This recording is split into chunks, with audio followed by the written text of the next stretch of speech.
My name is Birgit van Hout. I'm the director of the Brussels office of the United Nations Population Fund. I'm originally from Belgium, but after almost 20 years working with different United Nations organizations, I consider myself a global citizen.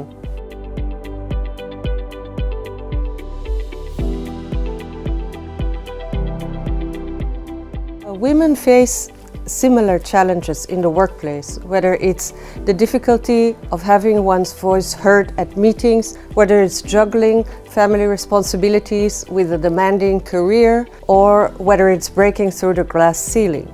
In my experience, I've seen 3 strategies that can help us to advance gender equality. One is the need for women to organize.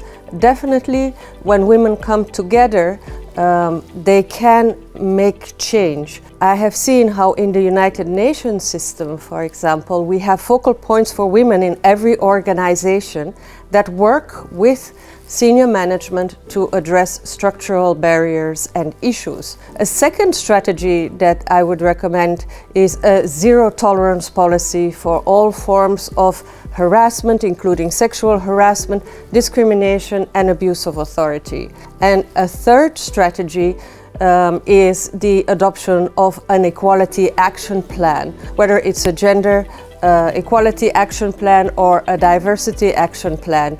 And we really see the difference in companies and organizations that have such a plan and those that do not have such a plan.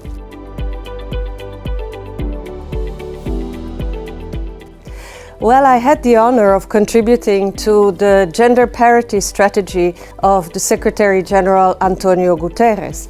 And this has made a very concrete difference for women, female staff serving the United Nations.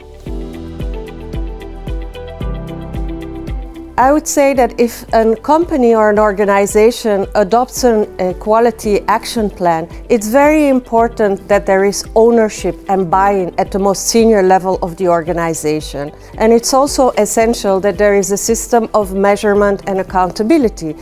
So it's very clear who is responsible for taking what action, by when, and what happens if this action is not taken. A final piece of advice for all women around the world would be that they should never accept any form of violence, whether it is physical violence, verbal violence, or sexual violence. And I personally am very honored to be working for an organization that has the elimination of all forms of gender-based violence as a key objective in its mandate.